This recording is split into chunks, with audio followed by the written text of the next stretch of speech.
Presiden Joko Widodo menyebut Indonesia akan menjadi salah satu negara superpower ekonomi baru di Asia. Pergeseran dari barat menuju ke Asia, growth pertumbuhan ekonomi juga bergeser semuanya ke Asia. Dan diprediksi, diperkirakan di Asia nanti akan ada 3 kekuatan ekonomi baru. Superpower ekonomi, 3 negara yang diperkirakan. India, China, dan Indonesia. Ngimpi. Masa iya di akhir jabatan menjelang lengser masih juga jualan gombal?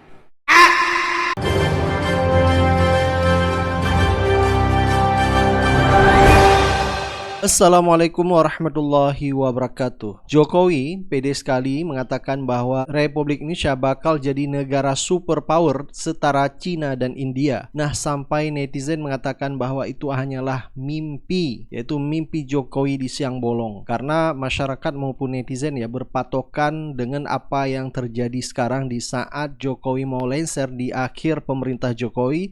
Justru di lapangan malah terjadi deflasi sudah 5 bulan berturut-turut ya. Artinya daya beli masyarakat sangat rendah sekali di akhir pemerintah Jokowi ini.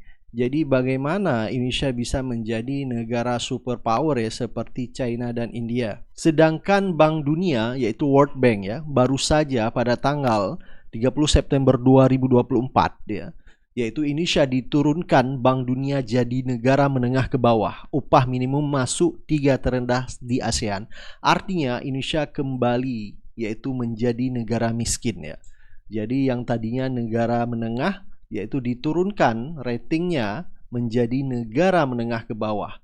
Jadi status Indonesia menjadi negara miskin, dan ini menyaingi negara tetangga seperti Malaysia pun kita tidak mampu. Apalagi sekarang Indonesia diturunkan statusnya menjadi negara menengah ke bawah. Nah, kalau kita baca komentar dari netizen ya, seperti Sinta mengatakan alhamdulillah ada kabar gembira, tapi sayangnya yang ngomong bapak ini. Jadi dianggap oleh netizen adalah Jokowi ngibul lagi. Ada komentar dari Firman Yasin, yang jadi masalah adalah dia yang ngomong. Jadi kalau misalnya yang ngomong ini ya bukan Jokowi, mungkin masyarakat percaya. Sampai akhirnya pun ya seperti Habib Rizik melalui kuasa hukumnya yaitu menggugat kebohongan Jokowi. Cukup banyak Jokowi melakukan kebohongan ya. Jadi wajar kalau selama ini netizen maupun masyarakat tidak percaya lagi apa yang disampaikan Jokowi. Bahkan netizen mengatakan, ingat rumusnya, kalau mulutnya yang ngomong. Ada komentar dari Adi Irawan, rumusnya kebalikannya. Ada komentar dari Peter Armando, gua yang nggak yakin kalau dia yang ngomong. Ada komentar dari Nino, prediksinya sih bagus, tapi yang didakutkan sen kanan belok kiri. Terus netizen juga berkomentar, bapak ini sangat jujur sekali, hampir nggak pernah bohong, apapun janjinya selalu ditepati. Ini sarkas ya. Ada komentar dari Andi Bahtiar, cuma bisa menghela nafas. Ada komentar dari Al, selama 2 periode nggak pernah tuh ngasih solusi. Biasanya cuma ngomongin masalah tapi nggak ngasih solusi, malah semua masalah aslinya dari Jokowi. Baik, coba kita dengar ya beberapa komentar dari netizen ya atas statement Jokowi yang mengatakan bahwa Indonesia bakal menjadi negara superpower seperti China dan India. Kenapa omongan Pak Jokowi malah jadi bias ya? Kenapa bias? Karena keadaan negara beberapa tahun terakhir ini itu selalu bertolak belakang dengan apa yang dikatakan oleh istana, termasuk presiden. Ya seperti contohnya ini. Pak Jokowi baru bilang Indonesia akan menjadi superpower ekonomi baru, tapi kenyataannya Indonesia sedang mengalami deflasi selama 5 bulan berturut-turut. Pak Jokowi bilang Indonesia akan menjadi superpower ekonomi baru, tapi kenyataannya ketika Indonesia mengalami deflasi, apa yang dilakukan oleh pemerintah? Pemerintah hanya bisa mendorong rakyatnya untuk belanja, tapi tidak mikir uangnya dari mana. Coba bayangkan. Nah, kalau sekelas deflasi aja pemerintah hanya bisa mendorong rakyatnya untuk belanja tanpa mikir uangnya dari mana. Nah, terus bagaimana Indonesia akan menjadi superpower ekonomi baru? Saya tidak sedang merendahkan negara sendiri, tidak. Tapi saya hanya bingung, gitu loh. Karena apa yang dikatakan oleh presiden kita dengan kenyataan ekonomi negara Itu berbanding terbalik. Coba sekarang kita lihat kenyataan ekonomi rakyat Indonesia. Apakah kenyataan ekonomi rakyat Indonesia ini masuk ke ciri-ciri Indonesia akan menjadi negara superpower ekonomi baru? Yang pertama, Indonesia sedang mengalami deflasi selama 5 bulan berturut-turut. Deflasi ini artinya daya beli masyarakat itu menurun drastis. Yang kedua, jumlah pengangguran di Indonesia semakin tahun itu semakin bertambah. Yang ketiga, jumlah PHK itu juga ikut bertambah. Yang keempat, keadaan manufaktur di Indonesia itu semakin hancur lebur. Yang kelima, kepercayaan asing kepada Indonesia itu semakin menurun. Menurunnya kepercayaan asing itu berimbas investasi yang masuk ke Indonesia itu semakin menipis. Yang keenam, kelas ekonomi menengah itu turun kelas. Yang ketujuh, orang Indonesia yang mengalami kenaikan harta itu hanya orang-orang yang notabene sudah tajir melintir. Orang yang notabene punya bisnis ekspor impor sumber daya alam yang masuk kategori hilirisasi, program yang dibanggakan oleh pemerintah. Dan kalau kita teliti juga, makna dari ekonomi baru yang dimaksud Pak Jokowi itu apa? Sedangkan ketika kita lihat data, pendapatan terbesar negara itu masih berasal dari sektor pajak. Negara masih bergantung kepada pajak rakyat. Program hilirisasi yang dibanggakan Pak Jokowi selama menjabat ternyata tidak menyumbang pendapatan yang besar kepada negara. Masih kalah besar berkali-kali lipat dari pajak rakyat. Nah, kalau sekelas hilirisasi, eksploitasi sumber daya alam yang dilakukan oleh pemerintah aja tidak menyumbang pendapatan besar kepada negara, terus kata ekonomi baru ini maknanya apa? Nah, sedangkan industri kreatif di Indonesia itu masih juga belum berjalan seperti Korea. Yang saya mau jelaskan di sini adalah ciri-ciri yang menjadi penunjang kata-kata Pak Jokowi yang menyebut Indonesia menjadi negara superpower ekonomi baru itu masih belum kelihatan. Ciri-cirinya masih belum kelihatan, gitu loh. Coba bayangkan, sekelas eksplorasi sumber daya alam, program hilirisasi kebanggaan Pak Jokowi, seperti merebut saham Freeport 51%, merebut blok Rokan, blok Mahakam aja. Ternyata eksplorasi dan eksploitasi sumber daya alam yang segitu hebatnya tidak menyumbang pendapatan negara terlalu besar kepada negara, masih kalah dengan pajak. Lagi-lagi Pak Jokowi itu overklaim. Ciri-cirinya aja nggak ada, tapi menyebut Indonesia menjadi superpower ekonomi baru. Jangan overklaim lah Pak, minimal realistis gitu loh. Masa iya di akhir jabatan menjelang lengser masih juga jualan gombal? Ekonomi amburadul tapi dibilang Indonesia negara maju. Kata Pak Jokowi, rakyat Indonesia tambah sejahtera dan kemiskinan makin turun di pidatonya bulan lalu. Tapi kenyataan di lapangan beda banget. Pertama, dia bilang pertumbuhan Indonesia itu tumbuh 5%. Padahal 9,5 juta kalangan menengah telah jatuh miskin. Kata Menko PMK-nya, yang penting nggak miskin ekstrim. Mirisnya, 98% penduduk Indonesia cuma punya tabungan 2 juta di rekening. Dan yang punya tabungan lebih dari 100 juta cuma 1% penduduk. Sebenarnya pertumbuhan 5% itu hanya terfokus pada proyek hilirisasi. Semua penjualan nikel itu akan dicatat sebagai PDB Indonesia dan uangnya cuma numpang lewat doang. Keuntungan dan dividen akan ditransfer ke rekening orang Cina, karena owner perusahaan nikel itu dari negara Cina. Jadi angka 5% itu sebenarnya palsu. Kalau mau jadi negara maju, pertumbuhan ekonomi itu minimal 7% setiap tahun selama 15 tahun. Jadi Indonesia itu masih jauh banget dari negara maju. Soal kemiskinan yang turun, kita juga kena tipu lagi. Ini karena Indonesia tidak menggunakan standar Bank Dunia saat ini. Jika pakai standar Bank Dunia yang sekarang, maka 40% orang Indonesia dikatakan miskin. Belum lagi tahun ini Indonesia peringkat pertama persentase tingkat pengangguran terbesar se-ASEAN.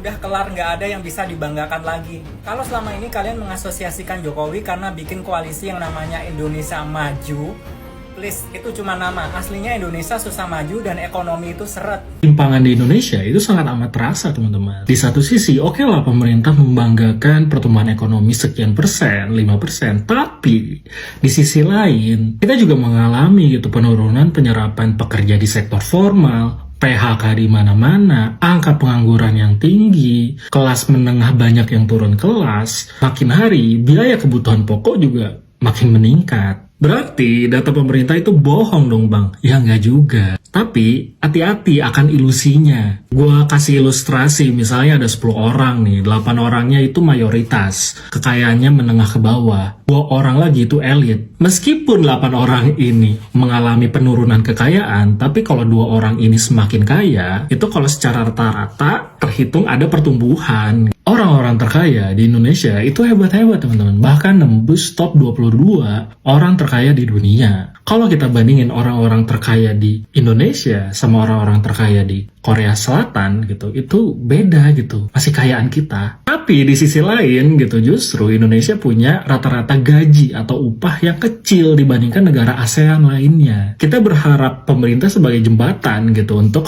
menyelesaikan ketimpangan ini. Cuman apa yang mau diharapkan? Pemerintah itu ya elit itu sendiri. Pakai pesawat pribadi lah, punya perusahaan sendiri lah. Ya mau gimana? Kelas menengah di Indonesia itu selama 5 tahun turun dengan angka yang cukup signifikan ya. Kelas menengah itu definisinya adalah mereka yang penghasilannya antara 3 sampai 10 juta per bulan. Itulah yang disebut kelas menengah di Indonesia. Nah selama 5 tahun ini jumlahnya anjlok sekitar 16% ya. Pada tahun 2019 ada sekitar 57 juta dan hari ini hanya 47 juta. Jadi anjlok 10 juta. Dan itu angka yang cukup signifikan.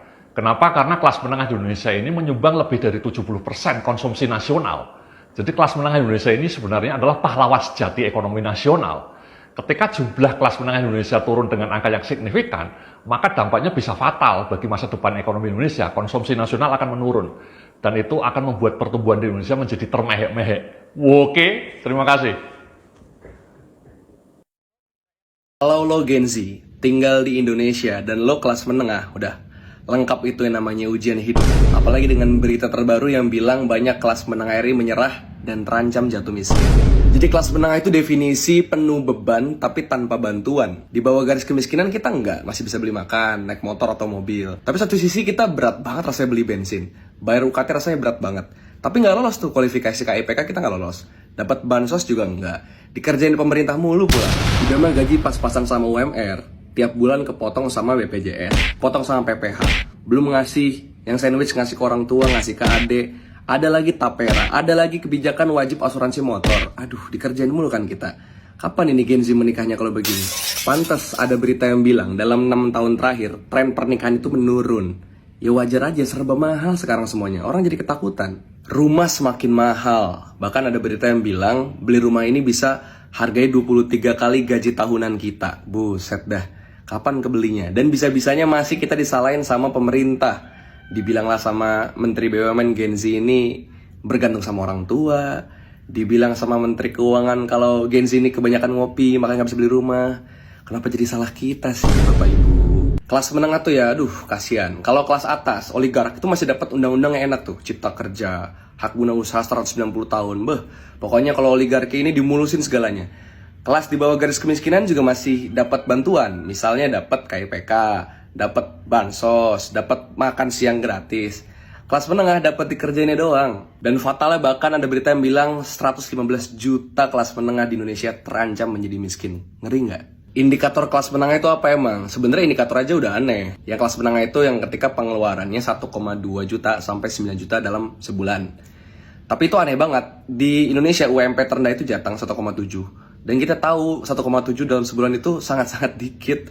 Jadi ini aja secara angka sebetulnya adalah nyaris di atas garis kemiskinan. Ya banyak ekonom atau banyak kemudian peneliti yang mengatakan bahwa rezim Jokowi ini melupakan kelas menengah. Dan bahkan gagal memberikan affirmative action atau policy yang tepat kepada kelas menengah. Rumitnya jaminan perlindungan sosial, harga pendidikan yang semakin mahal, keadilan yang semakin menjauh, kurang lapangan pekerjaan, banyak pengangguran terbuka, yaitu berbagai faktor misalnya yang membuat kelas menengah ini terancam.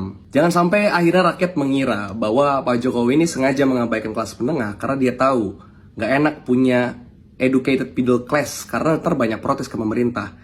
Enaknya paling enak memang merawat rakyat menjadi miskin. Jangan sampai kita mikir gitu. Feeling gue Pak Presiden juga sadar kalau hari ini tuh sesusah itu nyari kerja. Makanya dia sampai nyariin kerjaan buat anaknya. Ada yang jadi wapres, ada yang jadi ketum partai. Susah emang hari ini nyari kerjaan. Bukan begitu Pak Jokowi? Halo guys, kali ini ada pernyataan dari Menteri Perdagangan kita yang berhubungan dengan deflasi. Pak Zulkifli Hasan. Nah, Pak Zulhas menuding harga bahan pokok yang murah di pasar ini menjadi penyebab deflasi di negara kita sekarang ini. Nah, beliau juga menuturkan bahwa harga kebutuhan pokok seperti sayuran dan bahan pangan dan yang lainnya lah ini terlalu murah. Dan pemerintah pun belum mengetahui strategi untuk menyelesaikan masalah tersebut.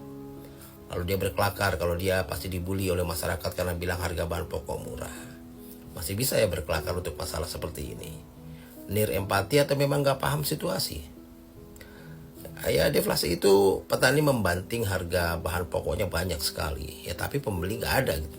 Daripada busuk ya lebih baik dijual murah.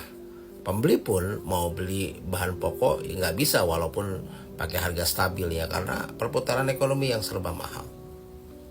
Nah deflasi ini menciptakan lingkaran setan ya yang sulit dihentikan. Penurunan harga menyebabkan penurunan produksi yang menyebabkan meningkatnya pengangguran. Ya, karena perusahaan juga mengurangi kegiatan operasionalnya. Maka terjadi gelombang PHK yang sangat besar. Nah, setelah banyak pengangguran, maka daya beli masyarakat pastinya menurun. Nah, karena pendapatan masyarakat berkurang karena banyak korban PHK ini. Nah, karena daya beli masyarakat menurun, maka pengusaha banyak yang merugi. Perusahaan-perusahaan, pabrik-pabrik banyak yang tutup. Dan setelah itu kembali lagi berputar di lingkaran setan. Ekonomi lesu, kemiskinan meningkat, masalah sosial pun semakin meningkat. Nah parahnya lagi ya, ini bahkan ada menteri yang bilang bahwa deflasi ini wujud keberhasilan pemerintah mengendalikan harga. Aduh, inilah ya salah satu alasan kenapa ya integritas benar-benar langka di negara ini. Yang asal bunyi seperti ini selalu mendapatkan jabatan. Nah, kita nggak ngerti harus meminta akuntabilitas kemana gini. Harusnya kan ini tugas DPR ya. Ya tapi kita tahu sendirilah bagaimana mereka. Salam.